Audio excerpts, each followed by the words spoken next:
This leaves many students wondering, with what appears as a finished job, why this fence is still up and when will it come down. A baby dies at an unlicensed home daycare center in North County. I'm Geib, pushing for answers. Although the owner did not want to appear on camera, she says they hope to rebuild as soon as possible with great support from the community. Thanks, Julia and Kara. I am here standing in front of one of our blue lights on campus, which serve as an emergency phone service to IUPD. With the push of a button, you can call IUPD at any time you need them, and they'll be there in 60 seconds. You can get your farm fresh produce and other products here at the Bloomington Community Farmers Market, hosted at Shower Commons. But in the colder months, you'll have to go here at Switchyard Park. The most well-known spot on campus to study, play, or chill with friends is now surrounded by a chain-link fence. The designated assembly ground for over 50 years at IU has been off-limits all semester. I've been in politics or around politics most of my life. There's nothing like, standing on a platform and seeing 10,000 students sitting there angry and chanting and, ready to do something. And it was exciting. You felt that you could make a difference. IU says the reason why they put up the fence started with this. IU says the pro-Palestinian protest and encampments last spring and summer resulted in $100,000 worth of damage to the grounds. But the time it took to replace the grass has come and gone. This leaves many students wondering, with what appears as a finished job, why this fence is still up and when will it come down. I reached out to IU spokesperson Mark Bodie, who declined an interview, but issued this statement. IU Facilities and Capital Planning has planted turf and is working to ensure it develops and holds properly. Dunn Meadow is still on track to reopen before the end of the semester. Many students say the closure is depriving them of one of the best things about IU. But it's just not pleasing to the eye at all. I see so many people touring every single day and I'm like, oh, look at this beautiful building, and then look at this gross fence. This August, IU issued a strict new expressive activity policy that requires permission to set up tents or signage. But even the weekly Sunday night vigils to protest that new policy have found a way to take the protest one step further, right through a hole in the Dunn Meadow fence. If it were in good faith, if they were shutting it down really for repairs, they would actually be proud of that. They would show it off. This is how we tend to our grounds. This is how we tend to the legacy of IU. This is how we steward the campus. With so many questions still left unanswered, students can only imagine when they can practice their free speech or just hang out with their friends in Dunn Meadow again. The sample gates after dark, illuminated with only the flame of candles and the sound of quiet protest. Protesters held vigils the past 3 Sundays to mourn what they call a blow to their First Amendment right to free speech. To have a policy like this is to fly in the face of the very mission of IU. What happened in Dunn Meadow last April and May?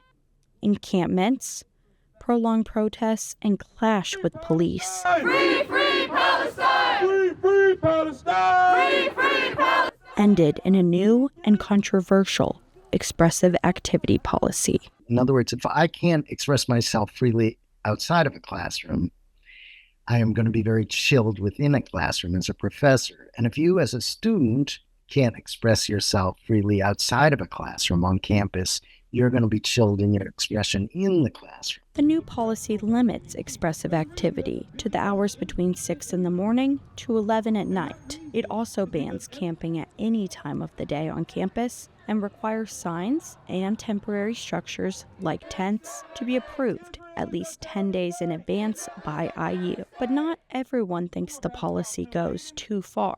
Last year running events, I felt like sometimes there was a lot of wishy-washiness, confusion, and you didn't really know what you could or couldn't do. And I feel like that's laid out very clearly now for people. The last 3 late night vigils intentionally began just before 11 p.m. and went several hours after in violation of the policy. There's no reason why people shouldn't be allowed to protest a genocide in any hour of the day. And these professors and these faculty members and these community members are coming together to speak out against what the university is doing. For IU Newsnet, I'm Caroline Geib.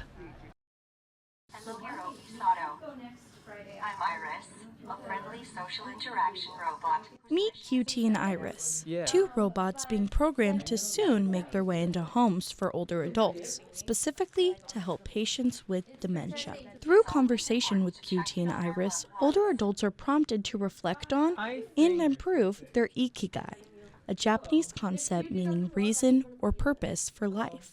I think as people age, often, things in our lives change. Some people that we've had around for a long time may not be there any longer. Our health condition may change. And so our kind of things that give us a sense of purpose may also shift. Two Luddy professors and their students are partnering with the Toyota Research Institute on this project. This team works with volunteers from local assisted living facilities, including the Endright Center and Jill's House. We all have busy schedules. It was really nice talking to you. Would you like to hear a summary of our interaction? These volunteers visit the Luddy Center of AI once a month to provide help and feedback to improve QT and Iris. But that help works both ways. A process where, we take stuff and it doesn't work and everybody laughs, and then we, try to fix it, we take it again, it doesn't work again, everybody laughs some more. This process is benefiting not only the researchers and older adults in the future, it is making a meaningful difference to the volunteers right now. Project. We really want to help both the students and people in the future. So sounds like a kind of a good thing to do with your time. IU is preparing for thousands of visitors this weekend for homecoming, but one of the iconic spots on campus remains off limits. 2 months into the new semester, why is Dunn Meadow still fenced off? It's a question students, faculty, and just about everyone on campus is asking. Although just under 60% of Indiana's votes went to Trump, Monroe County did turn blue, with 63% voting for Vice President Kamala Harris.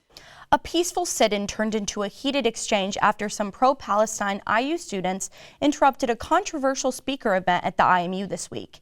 Zeke Shapiro now joins us. Zeke, the IU men are coming off of a rarity, a very good night on the court.